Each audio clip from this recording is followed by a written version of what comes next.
Hi everyone, I hope you are doing well. अभी हम second order in wave function correction करने जा रहे हैं for non degenerate perturbation theory. इससे पहले नॉन डिजेनरेट पर्टर्बेशन थ्योरी के यूज़ करते हुए हमने first and second order corrections find out की थी फॉर एनर्जीज़, और first order wave function correction भी हमने देखा था।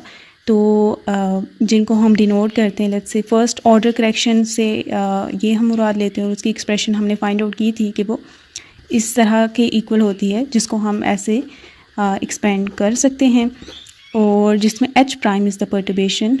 ठीक है, इसी तरह इसकी सेकंड ऑर्डर करेक्शन हमने देखी थी, और इसी तरह वेव फंक्शन करेक्शन हमने फर्स्ट ऑर्डर करेक्शन भी देखी थी। ठीक है, तो इनकी एक्सप्रेशंस भी मैं यहाँ पे लिखती हूँ। तो ये एक्सप्रेशंस हैं जो हमने सेकंड ऑर्डर एनर्जी करेक्शन के लिए देखी थी। ठीक है, ये समेशंस की फॉर्म में आई थी, और ये first order wave function correction, इनके वीडियोस के लिंक मैं डिस्क्रिप्शन बॉक्स में दे दूँगी। और एक प्लेलिस्ट भी है क्वांटम मैकेनिक्स 2, जिसमें पर्टर्बेशन थ्योरी की डेरिवेशंस, इस तरह की डेरिवेशंस के अलावा प्रॉब्लम्स के भी सॉल्यूशंस हैं, तो आप वो चेकआउट कर सकते हैं। तो ये जो एक्सप्रेशन होती है ना, इसको शॉर्टकट में यहाँ पे एच प्राइम है तो एच उसके ऊपर प्राइम यूज़ किया जाता है, और उसकी सबस्क्रिप्ट में इन दो क्वांटम नंबर्स को यूज़ किया जाता है। तो दोनों सेम क्वांटम नंबर्स है, तो दैट इज़ वाई दोनों को सेम लिखा गया है, और ऑर्डर वही रखा जाता है। लाइक इधर अगर एन है तो पहले एन आएगा, और यहाँ पे लेट्स से एल है तो यहाँ पे सेकंड मेंबर एल होगा। तो ये जो यहाँ पे भी इस चीज़ को लिखा जा सकता है कि एन और एम यहाँ पे डिफरेंट है, और यहाँ पे एच प्राइम है, तो इसे हम एच प्राइम एन एम लिख सकते हैं। ये इसका स्क्वायर मॉड्यूलस यहाँ पे आ गया, और ये डिनोमिनेटर में वही ये चीज़, और ये n is equals to m के लिए डिफाइन नहीं है। यू कैन सी हियर कि अगर n is equals to m होगा तो ये दोनों सब्ट्रैक्ट होकर ज़ीरो रिजल्ट दे देंगे, and the correction will be infinity, जो कि मतलब अनडिफाइंड सिचुएशन आ जाती है। और ये सिचुएशन तभी होती है जब डीजेनरेट स्टेट्स आ जाए। तो दैट इज़ वाई ये नॉन डीजेनरेट स्टेट्स के लिए डिफाइंड है, जिसमें किसी भी वेव फंक्शन की वैल्यूज़ पे, एम और एन की वैल्यूज़ पे एनर्जीज़ की वैल्यूज सेम नहीं होती। तो है ये सिचुएशंस हमने पहले ही डिराइव कर ली थी, और अभी हम second order wave function corrections को यूज़ करने वाले हैं। तो first order wave function correction के लिए हमने मैं अगर स्टार्ट करूं, क्योंकि कुछ ऐसे आते हैं स्टूडेंट्स जो डायरेक्ट करते हैं मे बी, लेकिन आई थिंक सारे के सारे जो भी स्टूडेंट्स आते हैं वो एक सीक्वेंस से ही कर रहे होते हैं। लेकिन मैं स्टार्ट से करती हूँ कि हम पर्टर्बेशन थ्योरी में पर्टर्ब हैमिल्टोनियन को डिफाइन करते हैं पर्टर्बेशन थ्योरी में, जिसको एच से हम रिप्रेजेंट करते हैं। ऊपर हैड भी shows that it is operator. तो नॉर्मली हम वैसे यहाँ पे शो नहीं कर रहे, लेकिन it is operator, this is understood. और यहाँ पे that is equals to the unperturbed Hamiltonian plus the perturbation. ठीक है, कि अनपर्टर्ब्ड हमारे पास सिस्टम, पर्टर्बेशन थ्योरी में हमारी कोशिश होती है कि हम वेल इस्टेब्लिश्ड हैमिल्टोनियंस जिनके सोल्यूशन हमें नॉन हैं, जिन्हें हम पर्टर्ब्ड हैमिल्टोनियन सिस्टम कहते हैं, उनको रिलेट करें विद और पर्टर्ब सिस्टम, और वो उससे थोड़ा सा ही डिफ़र कर रहा हो बाय स्मॉल पर्टर्बेशन, जिसे हम एच प्राइम से यहाँ पे शो कर रहे हैं। और यहाँ पे हम एक पर्टर्बेशन पैरामीटर लेमडा को इंट्रोड्यूस करा देते हैं, जिसके थ्रू हम पर्टर्बेशन को ऑन या ऑफ या उसकी डिग्री को चेंज कर सकते हैं। लेट्स से अगर लेमडा इज इक्वल्स टू यहाँ पे हम ज़ीरो यूज़ करें, ठीक है, lambda is equals to zero, तो हमारे पास जो पर्टर्ब्ड सिस्टम है वो अनपर्टर्ब सिस्टम के इक्वल आ जाएगा, सच दैट कि for lambda is equals to zero जो स्टेट्स हैं, श्रोडिंगर इक्वेशन भी फॉर एग्जांपल अगर हम यहाँ पे लिखें कि लेट्स से साई एन पे अगर ये अप्लाई किया जाए तो यहाँ पे ई एन और साई एन आता है। तो अगर lambda is equals to zero इस सिचुएशन में यूज़ कर लिया जाए तो ये सिचुएशन रिड्यूस हो जाएगी अनपर्टर्ब सिस्टम के लिए, जो हमारे पास सिचुएशन बनती है उसके। ठीक है, for lambda is equals to zero, for lambda is equals to zero perturbation zero हो जाएगी, एंड हेंस हमारा सिस्टम जो नॉर्मल सिस्टम था उसी में रिड्यूस हो जाएगा। इसकी ज़्यादा डिटेल्स आपको उन डिटेल वीडियोस में पता चलेंगी जो मैंने पहले से बना रखी हैं, जिसमें आप स्टेप बाय स्टेप इस चीज़ को समझ सकते हैं कि ये कैसे चीज़ें हो रही हैं। तो लेमडा के थ्रू अगर लेमडा को ज़ीरो कर दिया, it means there is no perturbation, और लेमडा को अगर इंट्रोड्यूस रहने दिया, मतलब नॉन ज़ीरो रखा बट स्मॉल, तो वो पर्टर्बेशन को काउंट करती है, और उसके लिए हम ये जनरल एक्सप्रेशन यूज़ करते हैं। ठीक है, और साई एन जो है वो वेव फंक्शन है फॉर द पर्टर्ब्ड हैमिल्टोनियन या पर्टर्ब सिस्टम जो हमारे पास मौजूद है अंडर स्टडी उसका। तो इसके और ई एन, इनकी फिर हमने एक्सपेंशन की थी, क्योंकि ई एन इन साई एन हमने देखा कि एच जो है Hamiltonian that is dependent upon the lambda parameter, ठीक है, ये लेमडा पे डिपेंडेंट है। तो जो ये रिजल्ट करेगा वेव फंक्शंस और एनर्जी आइगन वैल्यूज़ वो भी लेमडा पे डिपेंड कर रही होंगी। ई एन लेमडा पे डिपेंड कर रहा होगा, E n energy eigen value जो कि कांस्टेंट होती है वो सिर्फ इस लेमडा पे डिपेंड कर रही है कि कितनी पर्टर्बेशन है, ठीक है। और साई एन जो है, साई एन स्पेस कोऑर्डिनेट्स का भी फंक्शन होता है, तो इसलिए क्यू स्पेस कोऑर्डिनेट्स के लिए वो आर थीटा एंड फाई भी हो सकता है, एक्स वाई जी भी हो सकता है, कुछ भी हो सकता है जिन कोऑर्डिनेट्स में उसे रिप्रेजेंट किया गया है। उसके अलावा लेमडा का भी ये फंक्शन होगा, मींस लेमडा पे भी डिपेंड कर रहा होगा।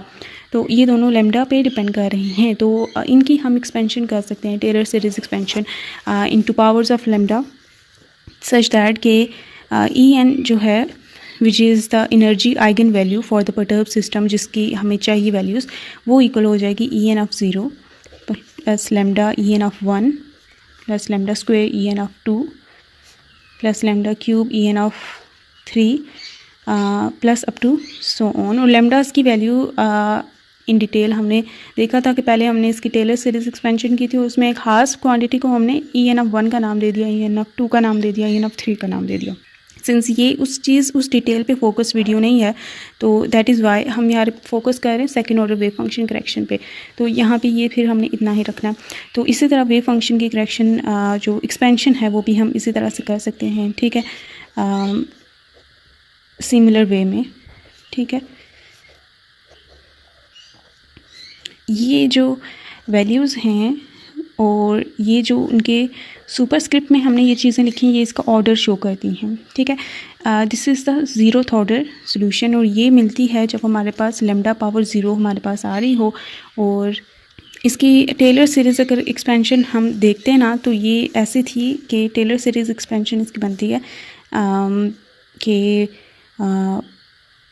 डी ये फंक्शन ऑफ लेमडा ही है, और d lambda 0 at lambda is equal to 0, और इसी तरह लेमडा है, और ये d E by d lambda at lambda is equal to 0 plus lambda square d E by d square d E and lambda is equal to 0 divided by 2 factorial. और इसमें भी 1 factorial था, 1 फैक्टोरियल वॉल्यूम होता है, इसलिए हमने यहाँ पे शो नहीं किया। इसी तरह lambda cube by 3 factorial D cube E by D this and so on at lambda is equal to 0, ठीक है। यहाँ पे अगर देखें ना, this is no derivative at all, ठीक है। अगर ये 0th ऑर्डर डेरिवेटिव हो तो it means no derivative at all, तो ये E N of lambda as it is आ जाएगा at lambda is equal to 0, ठीक है। तो लेमडा इज इक्वल टू 0 पे energy eigen values at lambda is equal to 0 energy eigen values हों या वेव फंक्शन की वैल्यूज़ हों, लेमडा इज इक्वल टू 0 पे वो अनपर्टर्ब सिस्टम के ही इक्वल आती हैं। दैट इज़ वाई उसको हमने रिप्लेस कर दिया। दोनों सिचुएशन में हम रिप्लेस कर देते होते हैं 0th ऑर्डर नोटेशंस के साथ, क्योंकि at lambda is equal to 0 जब हम यहाँ पे lambda is equal to 0 put करेंगे इसमें, ठीक है, तो ये 0th ऑर्डर सोल्यूशन की तरफ रिड्यूस हो जाएगा। दैट इज़ वाई ये फर्स्ट टर्म जो है ये अनपर्टर्ब सिस्टम की एनर्जी आइगन वैल्यूज़ या वेव फंक्शंस को रिप्रेजेंट करता है। और हायर जो वैल्यूज़ हैं इनके डेरिवेटिव्स कैलकुलेट नहीं हुए हुए, इनके डेरिवेटिव्स कैलकुलेट होने के बाद लेमडा इक्वल 0 पुट करने के बाद जो वैल्यूज़ आएंगी वो करेक्शंस हैं। These are not actually these values, क्योंकि यहाँ पे डेरिवेटिव लिया ही नहीं, वो ओरिजिनल फॉर्म में ही रहा। ओरिजिनल फॉर्म में लेमडा को 0 पुट किया तो हमें पता चला कि लेमडा इज इक्वल टू 0 जो यहाँ पे हमने पुट किया है that is the similar like के जो अनपर्टर्ब सिस्टम के लिए हमने डिफाइन की थी energy eigen values and wave functions. तो ये जो हायर टर्म्स हैं उनको फिर उसी मुनासबत से इसको 0th ऑर्डर नेम दे दिया, और ये इसमें ऐड हो रही हैं सारी टर्म्स, तो इनको हमने करेक्शंस का नाम दे दिया। और क्योंकि पर्टर्बेशन थ्योरी में हम ये कहते हैं कि जो करेक्शंस होती हैं lambda which is perturbation parameter, वो बहुत स्मॉल होती है सच दैट कि जो स्मॉलर क्वांटिटीज़ का जितना आप स्क्वायर लेते जाएंगे ना, जितनी ज़्यादा पावर लेते जाएंगे उसकी 2 है 3 है 4 पावर ले रहे हैं 5 पावर ले रहे हैं, जैसे ये पावर्स यहाँ पे लेमडा की इंक्रीज़ होती जा रही है ना, तो वो क्वांटिटी इतनी ही छोटी होती जाती है। तो जो मोस्ट फर्स्ट टर्म्स होती हैं वो मोर सिग्निफिकेंट होती हैं, और हायर टर्म्स जो हैं लेस सिग्निफिकेंट हो जाती हैं इन दैट रिस्पेक्ट। इसलिए हम कहते हैं लेमडा स्मॉल होना चाहिए, तभी ये हम अप्रोक्सीमेशन यूज़ कर सकते हैं। अगर लेमडा 1 से काफ़ी ग्रेटर है या 1 है या 1 से ग्रेटर है तो ये यूज़ अप्रोच नहीं की जा सकती, क्योंकि हायर टर्म्स जो हैं वो सिग्निफिकेंट और बड़ी हो जाती हैं, वो करेक्शन ज़्यादा मैटर करना शुरू कर जाती हैं जब पर्टर्बेशन बहुत ज़्यादा हो, इवन ग्रेटर दैन 1 या 1 हो, लेमडा मतलब 1 या 1 से ग्रेटर हो। दैट इज़ वाई यहाँ पे क्योंकि हम फर्स्ट ऑर्डर सेकंड ऑर्डर से लेना चाहते हैं, वो तभी ले सकते हैं अगर हायर टर्म्स नेग्लिजिबल हो। हायर टर्म्स नेग्लिजिबल हो सकती हैं तब ही जब लैम्डा जो है बहुत स्मॉल हो। तो ये है ये बातें। तो इसीलिए इस टर्म को जो है इसको फर्स्ट ऑर्डर करेक्शन कह दिया। सेकंड जो ऐड हो रही है इस नॉन परटर्ब सिस्टम की एनर्जी आइगन वैल्यूज़ वो सारी में ऐड हो रही है। सेकंड टर्म जो ऐड हो रही है उसे सेकंड ऑर्डर एनर्जी करेक्शन कह दिया, इसे थर्ड ऑर्डर एनर्जी करेक्शन कह दिया और उनको सिंपली हमने ऐसे रिप्रेजेंट कर दिया। और ये लैम्डा स्क्वायर और ये सारी चीज़ें जस्ट एज इट इज़ रहने थी। इसी तरह ये साई एन की एक्सपेंशन में भी ऐसा ही होता है। तो ये आप ये स्किप कर सकते हैं इफ़ यू वांट। तो अब ये जो हम ये एक्सप्रेशंस हैं इनको पुट करेंगे इस श्रोडिंगर इक्वेशन में। ओके, इस श्रोडिंगर इक्वेशन में जब हम इसे पुट करेंगे psi n equals to E n into psi n, यहाँ पे एच प्राइम की जगह हम ये पुट कर देंगे दिस इज़ अनपर्टर्ब्ड सिस्टम का Hamiltonian plus lambda times H prime is the perturbation which is the difference between the unperturbed Hamiltonian and perturbed Hamiltonian and E n psi n। इनमें हम values को put करते हैं और मैं values को put होता हुआ दिखाती हूँ कि क्या है और फिर हम नेक्स्ट चीज़ करते हैं। यू कैन सी हेयर कि यहाँ पे ये मैंने वैल्यूज़ पुट की हैं और मैंने ज़्यादा नहीं पुट की, क्यूब तक पुट की हैं क्योंकि हम जो करेक्शंस कर रहे हैं वो सेकंड ऑर्डर तक हैं। तो उसमें जो इक्वेटिंग करेंगे वो लैम्डा स्क्वायर तक करेंगे। दैट इज़ वाई मैंने लैम्डा स्क्वायर तक जो वैल्यूज़ आ रही थी उन तक ही रखा है, वरना तो ये बहुत सारी वैल्यूज़ प्रोडक्ट के बाद आती हैं। तो यहाँ पे ये जब हम वैल्यूज़ पुट करते हैं, ये मैंने वैल्यूज़ यहाँ पे लैम्डा क्यूब तक पुट की है, साई एन की जगह ये वैल्यू पुट की है, ये as it is psi n की जगह ये वैल्यू पुट की इक्वल्स टू ई एन की जगह मैंने यहाँ पे क्यूब तक ही इसको भी लैम्डा क्यूब तक पुट किया और साई एन को अगेन लैम्डा क्यूब तक पुट किया। इन दोनों को मल्टीप्लाई किया, इन दोनों को मल्टीप्लाई किया करने के बाद हमें बहुत सारी ये लंबी सी इक्वेशन मिल जाती है। ये इसकी लेफ़्ट हैंड साइड होगी और ये इसकी राइट हैंड साइड होगी। मैंने सबसे पहले एच नॉट को मल्टीप्लाई किया इन सब से, फिर इसको मल्टीप्लाई किया इन सब से, ठीक है। तो करने के दौरान मैंने जो है लैम्डा एच प्राइम ये इसके साथ मल्टीप्लाई नहीं किया जो कि लैम्डा 4 रिजल्ट करता है। मैंने लैम्डा क्यूब तक मैक्सिमम प्रोडक्ट्स रखे हैं। ये भी इसलिए मसलहत के तहत के नेक्स्ट ऑन वो हमें फ़ायदा नहीं देगी, जितना हमें फ़ायदा मिलेगा वो लैम्डा क्यूब तक मिलेगा क्योंकि और प्रोडक्ट्स बहुत सारे हो सकते हैं। तो आप ये भी कर सकते हैं, ये प्लस ऑन जो करते होते हैं ना वो भी कर सकते हैं, लेकिन मेक श्योर वो तमाम प्रोडक्ट्स आप ज़रूर लिखें जो कि मतलब लैम्डा जिनमें आ रहा हो, लैम्डा स्क्वायर बन रहा हो, लैम्डा क्यूब बन रहा हो, ठीक है। इसी तरह इनको हमने मल्टीप्लाई किया, इस वैल्यू को पहले बारी बारी सबसे मल्टीप्लाई किया, फिर इसको इन सब से, फिर इसको इन सब से, फिर इसको इन सब से, ठीक है। करने के बाद ये सारा रिज़ल्ट हमारे पास आ जाता है प्रोडक्ट करने के बाद। और वैल्यूज़ हमने नहीं की, ये आपने इसी क्यूब तक ही रखनी है, ठीक है। और इन सब का प्रोडक्ट आप फाइंड आउट कर लें, that is better for you, ताकि आप कन्फ्यूजन का शिकार ना हो। तो इसमें फिर दोनों साइड्स पे हमने इक्वेटिंग की लैम्डा की पावर्स की, क्योंकि यहाँ पे भी लैम्डास की क्वांटिटीज़ हैं यहाँ पे भी, तो दोनों के कोफिशिएंट दोनों साइड्स पे इक्वल होने चाहिए। लाइक यहाँ पे अगर लैम्डा 1 पावर रखने वाला कोई क्वांटिटी है तो यहाँ पे भी एक लैम्डा है, तो यहाँ पे इन दोनों की जो वैल्यूज कोफिशिएंट्स एक दूसरे के इक्वल आने चाहिए। तो इसी तरह लैम्डा की पावर 0 के भी जो कोफिशिएंट्स है वो भी इक्वल आने चाहिए और सारी चीज़ों के भी। तो यहाँ पे कोफिशिएंट्स को इक्वेट किया, कोफिशिएंट को इक्वेट करते हुए लैम्डा 0 जब करेंगे इक्वेट तो वो हमारे पास ये अनपर्टर्ब्ड सिस्टम का श्रोडिंगर इक्वेशन ले आएगी, ठीक है। लैम्डा 1 जब करेंगे उसको इक्वेट करेंगे तो ये हमारे पास बना था जिससे हमने फर्स्ट ऑर्डर एनर्जी करेक्शन और first order wave function correction derive किया था, ओके।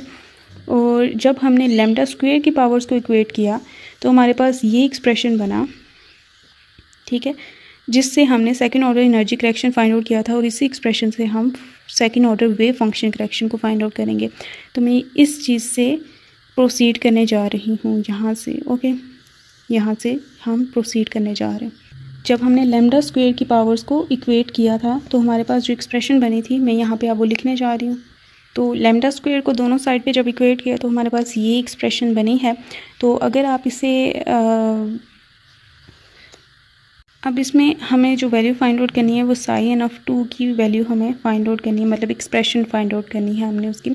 और इससे पहले हम साई एन ऑफ 1 की वैल्यू फाइंड आउट कर चुके हैं, एक्सप्रेशन फाइंड आउट कर चुके हैं। ई एन ऑफ 1 की भी हमें पता है, ई एन ऑफ 2 की भी हमें पता है। ई एन ऑफ 2 की वैल्यू यूज़ नहीं होगी, एक्सप्रेशन यूज़ नहीं होगी, तो psi N of 1 and E N of 1 की एक्सप्रेशन मैंने अभी कोट की थी। तो ये वो एक्सप्रेशंस थी, इनको अभी हम पुट नहीं करेंगे, बाद में पुट करेंगे, लेकिन जस्ट टू हैव आइडिया कि ये इस तरह से थी, ठीक है। तो अभी हम इससे ही कंटिन्यू करते हैं और जिस तरह से हमने पहले सिचुएशन की थी वही करेंगे कि इनके लेफ़्ट हैंड साइड पे हम मल्टीप्लाई करेंगे एक फंक्शन विच इज़ साई जे, ठीक है।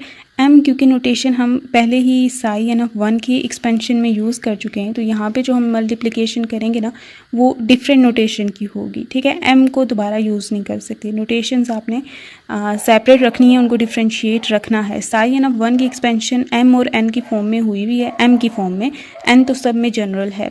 तो यहाँ पे जो हम मल्टीप्लाई करेंगे, ब्रैकेट करेंगे वेक्टर, वो करेंगे विद जे नोटेशन और वो 0th ऑर्डर होगा, ठीक है। On left hand side of this is equation number 1 let's say, okay, on left hand side of equation 1 and integrating it over whole space, ठीक है। इसका कॉम्प्लेक्स कंजुगेट करेंगे क्योंकि वो bra vector complex conjugate of wave function होता है। तो ये जब हम इसे करेंगे तो ये सिचुएशन इस तरह से हो जाएगी कि ये बन जाएगा, मैं एक जनरल फॉर्म में इस एक्सप्रेशन को लेट्स से लिख देती हूँ। ये लेफ़्ट हैंड साइड पे लिखा हमने इस तरह से, ये होल स्पेस पे इंटीग्रेट कर दिया, ठीक है। तो ये जो नोटेशन होती है ना, ये नोटेशन हम लिखते होते हैं ऐसे। यहाँ पे आता है ब्रा वेक्टर, ठीक है, 0th ऑर्डर। इसमें फिर ब्रा वेक्टर है तो इसमें कॉम्प्लेक्स कंजुगेट नहीं लिखा जाता। फिर ये लाइन यहाँ पे ऑपरेटर जो यहाँ पे मौजूद है विच इज़ दिस वन, और यहाँ पे फिर लाइन, और इसमें ये लास्ट वाला वेव फंक्शन आ जाता है और ये क्लोज। इसको इस एवरेज वैल्यू को हम इस तरह से भी रिप्रेजेंट कर रहे होते हैं।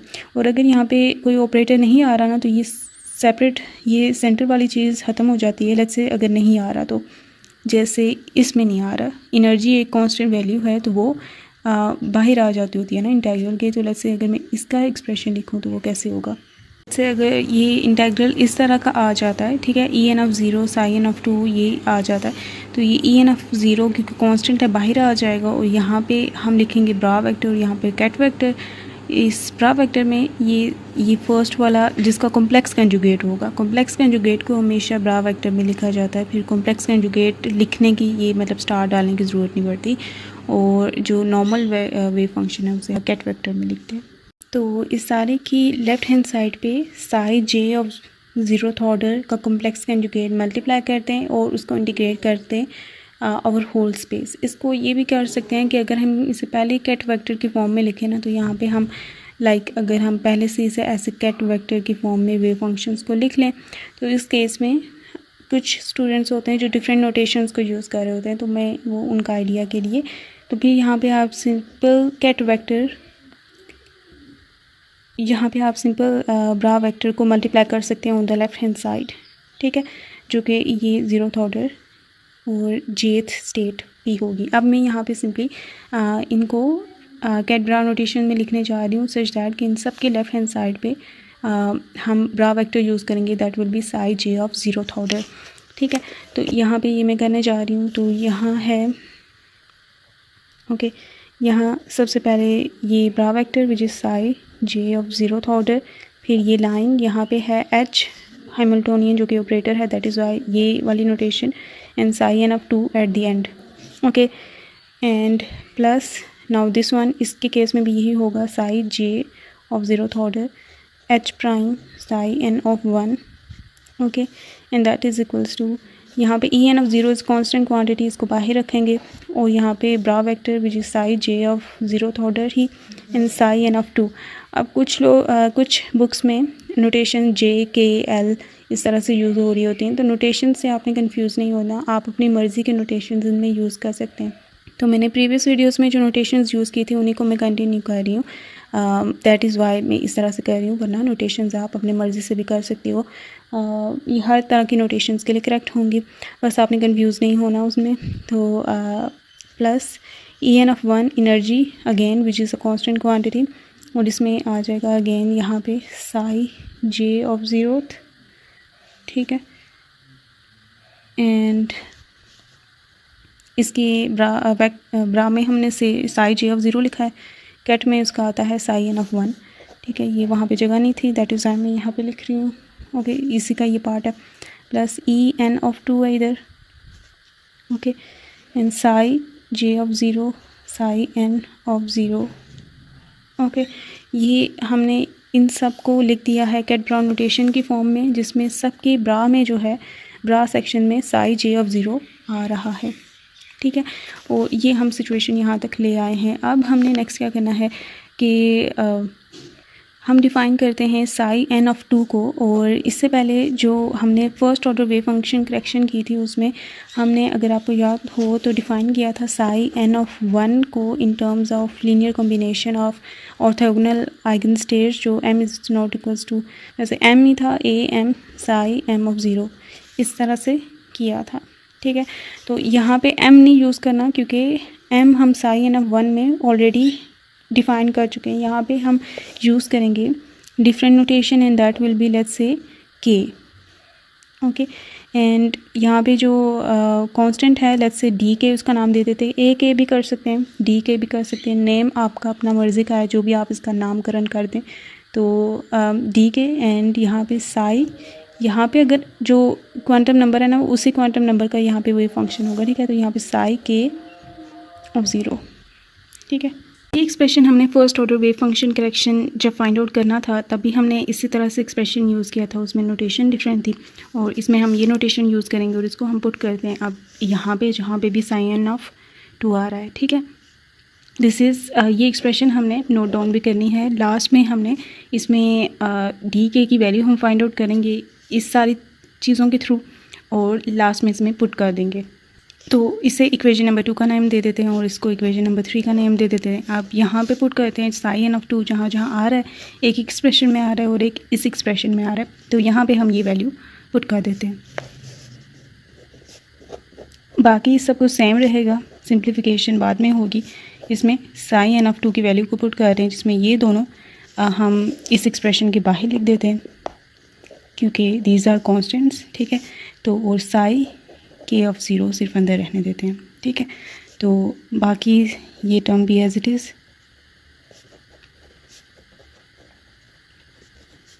Equals E N of zero, ठीक है। इसमें भी साइन ऑफ टू है तो यहाँ पे मैं समेशन का साइन यूज़ करूँगी के डी के, और ये अब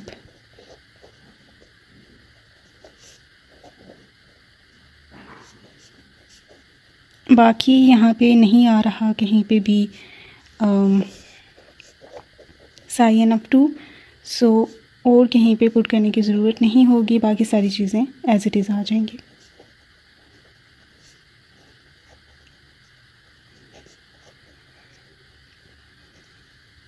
ओके, अब इसको हमने फ़र्दर सिंप्लीफाई करना है और फर्दर सिंप्लीफाई करते हुए हमने सबसे पहले क्या देखना है कि ये जो एक्सप्रेशन है ये, ठीक है, और ये पहले देखते हैं, ठीक है। ये वाला समेशन साइन अगर आप देखें तो यहाँ पे आ रहा है, इसको हम मैग्नीफाई करते हैं, इसे इक्वेशन 4 का नाम देते हैं। तो यहाँ पे एक ये एक्सप्रेशन आ रहा है, ठीक है। ये जो हैं इनको फर्दर सिंप्लीफाई इसको भी करेंगे, ठीक है। ये वाला जो एक्सप्रेशन है क्योंकि इसमें ये ज़ीरोथ ऑर्डर हैमिल्टोनियन ही है और इसमें ज़ीरोथ ऑर्डर वेव फंक्शंस ही हैं, तो ये फर्दर सिंप्लीफाई हो सकता है। ये वाला सिंप्लीफाई नहीं हो सकता क्योंकि इसमें पर्टर्बेशन आ रही है और ये इन पे अप्लाई नहीं होती डायरेक्टली, ये स्पेसिफिकली जो आपका केस होगा ना उस पर डिपेंड कर रहा होता है स्पेसिफिकली, तो इसको फर्दर सॉल्व नहीं किया जा सकता है। ये जो है इसमें क्योंकि कोई भी हैमिल्टोनियन नहीं आ रहा, इसको भी हम सिंप्लीफाई कर सकते हैं जे और के की वैल्यू की बेस पे क्योंकि दोनों के ऑर्डर सेम हैं। और तो सबसे पहले हम ये वाला देखते हैं, ठीक है, ये वाली एक्सप्रेशन। और इस एक्सप्रेशन में हम देख सकते हैं दोनों ज़ीरोथ ऑर्डर हैं और ज़ीरोथ ऑर्डर वेव फंक्शंस जो हैं वो अगर डिफरेंट ये स्टेट्स हों ना उन सब पे वो ऑर्थोगोनल होते हैं, ठीक है। मींस के साई वन साई टू के, psi one zeroth order solution है, साई टू भी है, psi three and up to so on, ठीक है। तो ये सारे एक दूसरे के ऑर्थोगोनल होते हैं और ऑर्थोगोनल वेव फंक्शंस की प्रॉपर्टी होती है कि उनका स्केलर प्रोडक्ट ज़ीरो होता है। और यहाँ पे हम ये देख सकते हैं कि ये समेशन के पे रन कर रही है ना, तो के पे अगर आप के की डिफरेंट वैल्यूज़ को पुट करेंगे ना तो उन सारी वैल्यूज़ पे ये एक्सप्रेशन, ये स्केलर प्रोडक्ट ज़ीरो होगा उस वैल्यू के अलावा जिसमें के जो है जे के इक्वल आ रहा हो।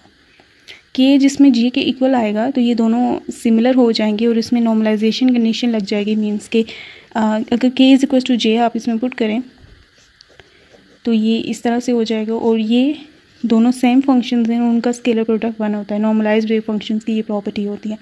तो ये के नॉट इक्वल टू जे, के पे समेशन है ना, के पे समेशन है मीन्स ये वैल्यूज़ के की आप डिफरेंट ज़ीरो से लेके लेट्स से इन्फिनिटी तक लेके जा रहे हैं, तो उन सारी वैल्यूज़ पे ये वाला प्रोडक्ट ज़ीरो होगा उस वैल्यू एक वैल्यू के अलावा जिसमें के एक्चुअली जे के इक्वल हो जाएगा। तो यहाँ पे ये जो एक्सप्रेशन है ये जो समेशन है, ये समेशन की जगह हम लिख सकते हैं ये k is equals to j put करेंगे हम, ठीक है, इस समेशन में, और उसके साथ साथ हम यहाँ पे वैल्यू पुट कर देंगे इसकी एज 1। तो इसमें k is equals to j put कर दें या फिर जे इज़ इक्वल्स टू के कर दें, मीन जे की जगह के पुट कर दें तो ज़्यादा बेटर रहेगा, क्योंकि हमें डी के की वैल्यू चाहिए ना, तो डी के की वैल्यू के लिए हम इसको के की फॉर्म में रखेंगे क्योंकि हमें डी के की फॉर्म में चाहिए। तो यहाँ पे जे की जगह हम के पुट कर देंगे। ओके, तो यहाँ पे ये जब पुट करेंगे तो ये वाली एक्सप्रेशन इसको हम लिखते हैं, ये वाली मैं फर्दर सॉल्व करूँगी, ये वाली मैं पहले लिखने वाली हूँ, देन इसका रिज़ल्ट जो हमने अभी सॉल्व कर लिया, फिर इसका रिज़ल्ट सॉल्व करके लिखती हूँ और फिर आगे हम 1 बाय 1 करते जाएंगे। तो सबसे पहले इसकी जगह ये समेशन ख़त्म हो जाएगा क्योंकि के इज़ इक्वल्स टू जे के लिए ये समेशन सिर्फ नॉन ज़ीरो होगा, तो इसमें A E N of zero D K as it is और ये टर्म 1 हो जाएगी, तो ये एज इट इज़। इसमें ये जो डी के लिखा है ये के इक्वल्स जे है, तो आगे अगर मैं इसकी नोटेशन डी के की जगह डी जे भी लिखती हूँ ना, तो आपको अंडरस्टूड होना चाहिए कि हमने अभी देखा कि के और जे यहाँ पे इक्वल हैं इस सिचुएशन के लिए, मतलब इस टर्म के लिए। ये जो हमने जे इक्वल्स टू के की है ना, ये सिर्फ इसके लिए ट्रू है क्योंकि इस पे समेशन है। समेशन जब आप ओपन करेंगे ना तो ये सारे ज़ीरो हो जाएंगे बाय ऑर्थोगोनैलिटी कंडीशन, सिर्फ एक नॉन ज़ीरो रह जाएगा। इन सब पे आपने के इक्वल्स टू जे सिचुएशन नहीं अप्लाई करनी है, आपने बिल्कुल ध्यान में रखनी है बात जो है। इसमें सबसे पहले ये समेशन के डी के ये यहीं पे साइड पे हम इसको सॉल्व करते हैं, ठीक है, यहाँ पे कर लेते हैं। तो मैं इस चीज़ को लेके चलती हूँ।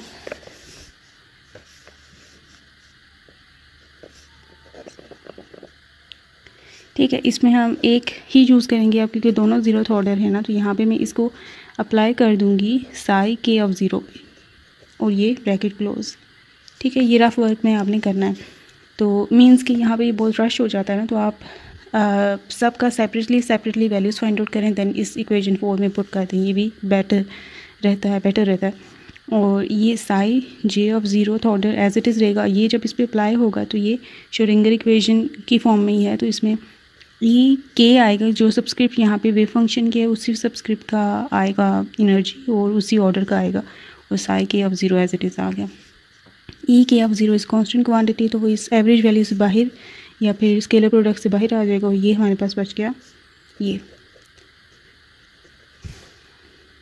ओके, और यहाँ पे ये समेशन बी के और डी के पे रन कर रहा है, तो इसमें भी सिमिलर सिचुएशन हो जाएगी कि ये जे है और ये के है और ये दोनों ज़ीरोथ ऑर्डर हैं, और ये सिर्फ उसी पे ही 1 आएगा, बाकी में ज़ीरो हो जाएगा के की समेशन जब हम रन करेंगे जिसमें जे इज़ इक्वल्स टू के हो। सिमिलर सिचुएशन बन गया। तो यहाँ पे भी ये जो सिचुएशन है ये जे इज़ इक्वल्स टू के पे यहाँ पे समेशन भी आप यूज़ करेंगे क्योंकि समेशन की वजह से ये एक्सपेंड होगा। जे इज़ इक्वल्स टू के की वैल्यू पे सिर्फ ये नॉन ज़ीरो होगा और उसमें क्या हो जाएगा D K as it is, E K of zero भी एज इट इज़, और ये 1 आ जाएगा। बल्कि के की जगह हम जे ही यूज़ कर लेते हैं क्योंकि और जगह भी जे हैं, तो जे विल बी मोर बेटर। तो यहाँ पे ये डी के और ई के की जगह हम डी जे और E J of zero use कर लेते हैं क्योंकि के और जे दोनों इक्वल हैं इसमें, तो के यूज़ करें या जे यूज़ करें एक ही बात है, बट जे यूज़ करेंगे that will be more helpful and easy to proceed further. Future में ज़्यादा हेल्पफुल रहेगा जे वाली नोटेशन। ठीक है, और उसको पुट करते हैं इसकी जगह। ठीक है, ये तो एज इट इज़ ही आ जाएगा इक्वल्स टू ये जो एक्सप्रेशन हमने अभी ऑर्थोगोनैलिटी के थ्रू कहा था कि it should be equals to ये E N of zero as it is रह जाएगा। और यहाँ पे ये जो डी के है यहाँ पे भी जे इज इक्वल्स टू के हमने सिचुएशन की थी ना, तो इस डी के को भी जे कर देते हैं। ठीक है, तो अभी ये मैं लिखती हूँ। तो सबसे पहले इसकी जगह हम लिखते हैं डी जे और E J of zeroth order. Okay, and plus sign, और ये जो सेकंड टर्म थी वो एज इट इज़ आ जाएगी जो हमने प्रीवियसली लिखी थी। ओके, दूसरी साइड यहाँ पे इक्वल टू का साइन है, दूसरी साइड पे हमने यहाँ पे इस पे ऑर्थोगोनैलिटी कंडीशन को डिस्कस किया था, और जे इज़ इक्वल टू के के लिए सिर्फ ये नॉन ज़ीरो होगी। सो यहाँ पे ये जो है समेशन ख़त्म हो जाएगा, ई एन ऑफ ज़ीरो और डी जे सिंपली आ जाएगा, ये टर्म 1 हो जाएगी। ये हम एज इट इज़ लिखने वाले हैं, ठीक है। सो ये मैंने टर्म्स ये बाकी टर्म्स मैंने एज इट इज़ लिख दी हैं, ओके। और यस,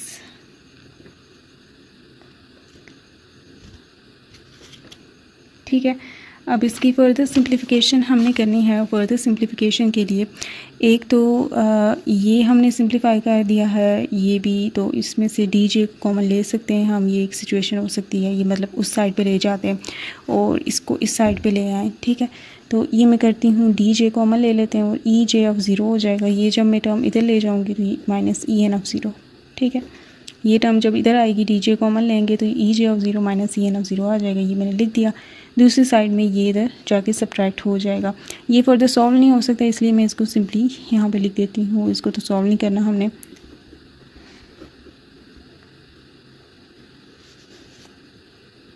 ओके, एंड ये टर्म भी एज इट इज़ हम लिख देते हैं। फिर देखते हैं इसका क्या करना है हमने, ठीक है। और plus E N of to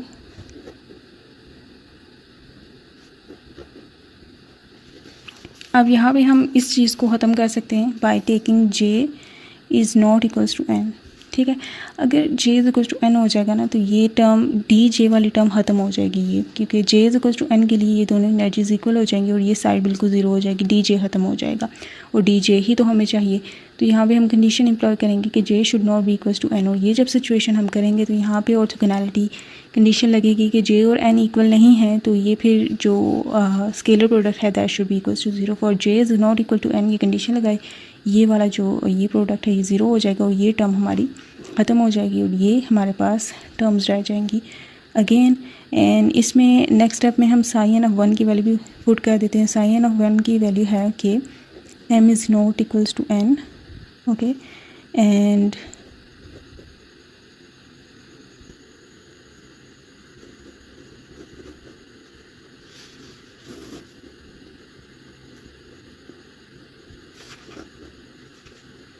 okay, yes, यही इसकी एक्सप्रेशन है, ओके। तो ये एक्सप्रेशन हम इसमें एक ये चीज़ हो सकती है कि ये जो टर्म है ना, ये हम इसको लिख सकते हैं ना शॉर्टकट फॉर्म। वो हो सकता है कि यहाँ पे एच प्राइम लिखते हैं हम, ठीक है। और ये अगर दोनों ज़ीरोथ ऑर्डर हैं, दोनों ज़ीरोथ ऑर्डर हैं, ऐसा नहीं है कि यहाँ पे ये फर्स्ट हो ये ज़ीरोथ हो आप ये टर्म लिख रहे होंगे इस एक्सप्रेशन में लिखे, नहीं। यहाँ पे दोनों ज़ीरोथ ऑर्डर हैं तब ये लिख सकते हैं आप। तो यहाँ पे m है, पहले m आएगा पहला, क्योंकि ब्रा में m है इसलिए m पहले आएगा, फिर यहाँ पे n, ठीक है। ये इस नोटेशन के भी इक्वल है।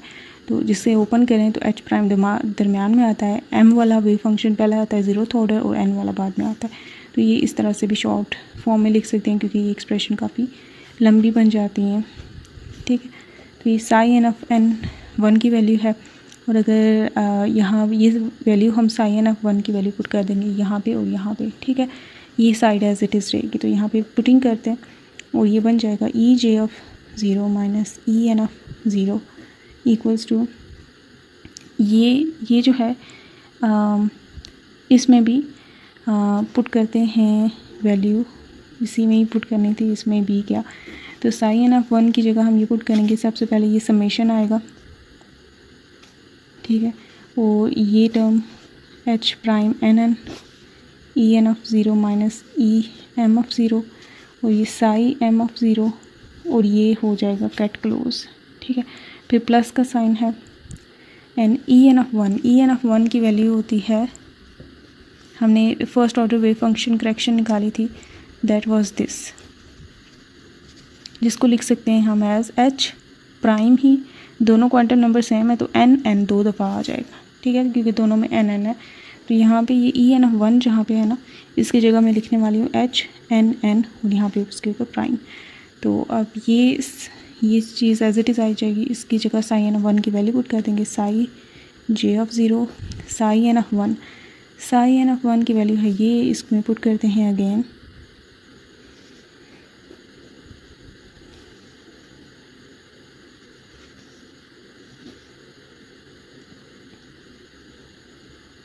ठीक है। ये जो क्वांटिटी है ना, ये और ये कांस्टेंट क्वांटिटीज़ हैं समेशन, ये इस नोटेशन से बाहर आ जाएंगे और ये सिर्फ वेव फंक्शन अंदर रह जाएगा। ठीक है, तो ये हम करते हैं नेक्स्ट स्टेप में।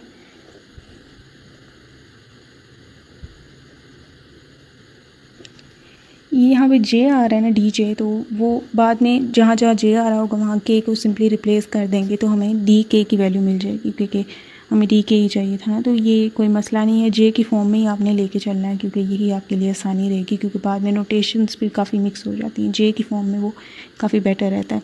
तो यहाँ पे ये मैं समेशन को पहले लेती हूँ बाहर, m is not equals to N H M N prime E N of zero minus E M of zero ले लिया बाहर, और ये आ जाएगी। ये मैंने सारी टर्म, ये वाली टर्म बाहर ले लिया, अब ये बच जाएगा, तो बच जाएगा psi J of zero H prime, यहाँ पे साई एम ऑफ ज़ीरो बच गया।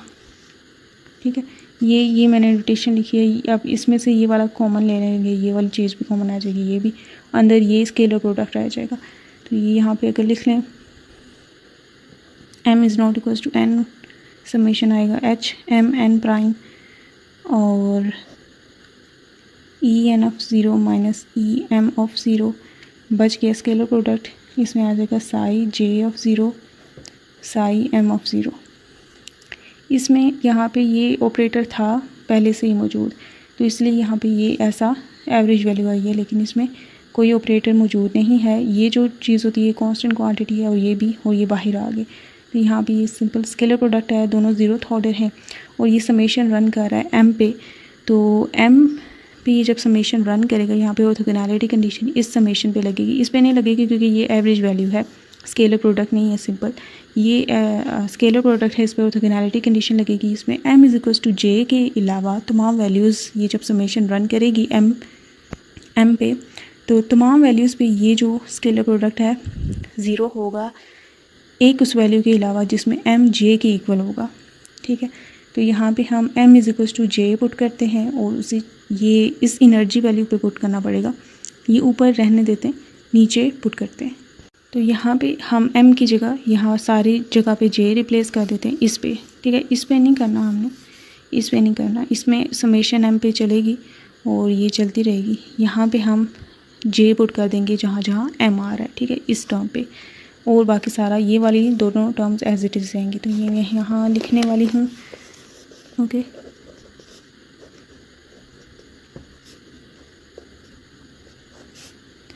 ये नेगेटिव साइन और ये summation as it is H M N prime E N of zero minus E M of zero, और ये जो समेशन है इसकी जगह मैं क्या लिख देती हूँ, एच प्राइम जे एम। ठीक है, इसकी जगह ये एक्सप्रेशन है ना, इसमें यहाँ पे, ताकि स्पेस बच जाए, J M prime. Okay, plus H double N prime, और ये समेशन ख़त्म हो जाएगी। अब ये समेशन क्योंकि हमने रन कर दी और ये सिर्फ नॉन ज़ीरो है for m is equal to J, तो यहाँ पे m की जगह j, यहाँ पे m की जगह j।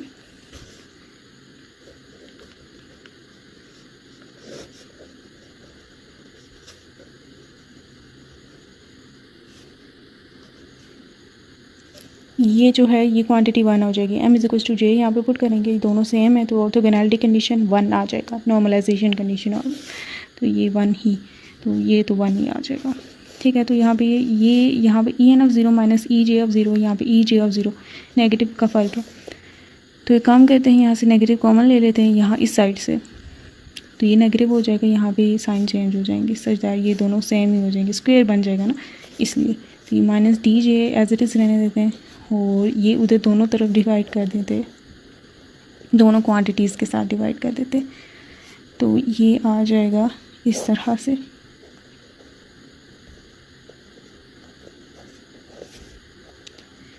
E N of zero minus E J of zero. ठीक है, इससे डिवाइड किया, अब ये इससे डिवाइड करेंगे, तो ये plus H double N prime j n prime. ठीक है, E N of zero minus E J of zero का स्क्वायर बन जाएगा, क्योंकि दोनों सेम है। ठीक हो गया, तो ये नेगेटिव इधर मल्टीप्लाई कर देते हैं तो ये पॉजिटिव हो जाएगा, ये वाली क्वांटिटी नेगेटिव हो जाएगी, ये यहाँ से नेगेटिव खत्म, ठीक है। उधर मल्टीप्लाई कर दिया तो ये डी जे की वैल्यू आ चुकी है। और हमने जो लेट किया हुआ था साई एन ऑफ 2 किया हुआ था वो था कि के था यहाँ पे डी के और साई के ऑफ 0 था, ठीक है। तो यहाँ पे डी जे है, सिंपली क्या करते हैं डी के निकालना है तो j is equal to k put कर देते हैं इस सारी सिचुएशन पे। तो putting j is equal to k, ये इक्वेशन नंबर इसे नेम देते हैं इक्वेशन कैपिटल ए, और इसमें पुट करते हैं putting j is equal to k in equation ए, ठीक है। तो हमें डी के की वैल्यू पता चल रही है, जे जहाँ जहाँ आ रहा है ना उसकी जगह के लिख देते हैं। M is not equal to N H M N prime, H prime यहाँ पे जे था, के लिख देते हैं K M, E N of 0 minus E M of 0, यहाँ पे E N of 0 minus E K of 0 हो जाएगा, all right, minus E N N prime E K N prime हो जाएगा, ये यहाँ जे था। और नीचे भी ई एन ऑफ 0 है माइनस ई के ऑफ 0 का होल स्क्वायर आ जाएगा। ये डी के की वैल्यू आ चुकी है। साई एन ऑफ 2 क्या हो जाएगा, ये हो जाएगा यहाँ पे समेशन है के, और ये डी के की सारी वैल्यू आ जाएगी यहाँ पे, और ये साई के ऑफ 0, ठीक है। डी के की वैल्यू अगर यहाँ पे ये सारी चीज़ यहाँ पे ये सारी समेशन के साथ हमें इतनी दफ़ा लिखूँगी तो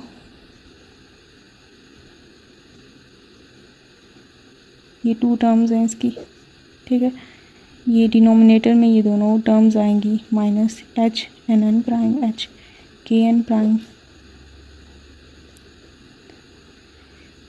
यहाँ पे हम देख सकते हैं ये समेशन जो है तमाम वैल्यूज़ पे आ रही है, लेकिन यहाँ पे कुछ वैल्यूज़ ऑफ के है जिस पे ये समेशन वैलिड नहीं है, डी के की वैल्यू वैलिड नहीं है। वो क्या है, जिसमें के और एन दोनों सेम हो जाएं, कि अगर k is equal to N आ जाए ना, ये के समेशन रन कर रही है लेट्स से 0 से इन्फिनिटी तक, कोई भी वैल्यू ले सकता है।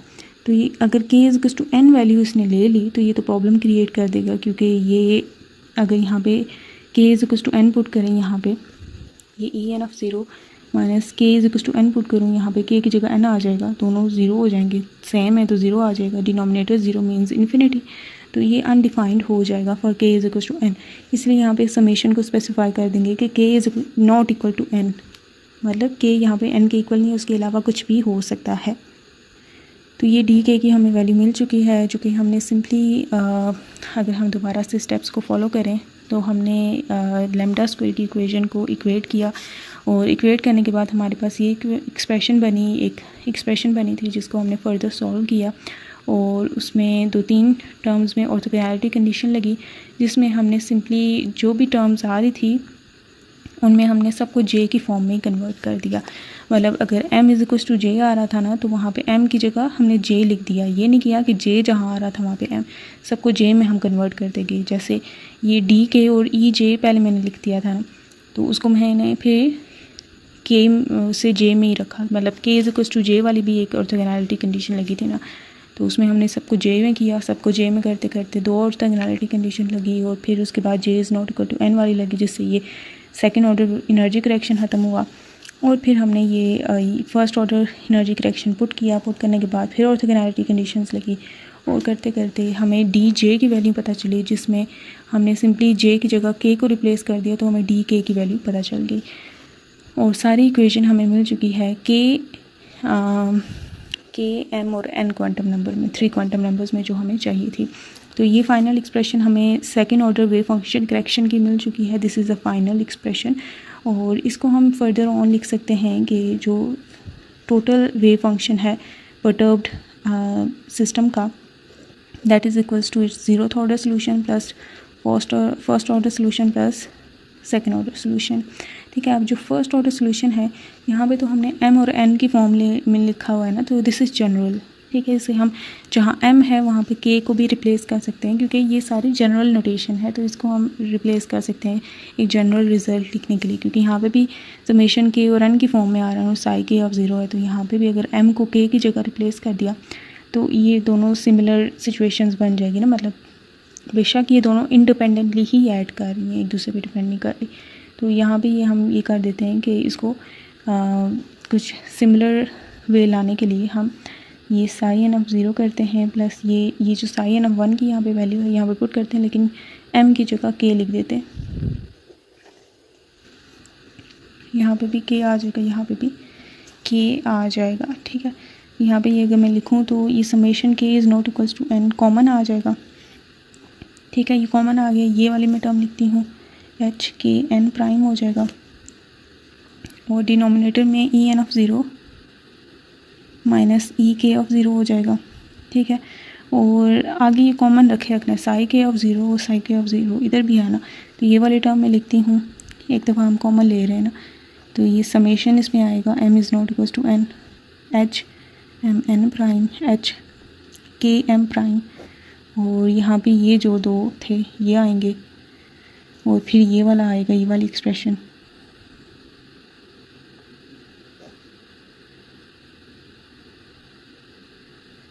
इसका स्क्वायर और ये ब्रैकेट क्लोज होगी और क्लोज होने के बाद साई के ऑफ ज़ीरो आ जाएगा। तो ये है इसका total wave function to second order correction of wave function.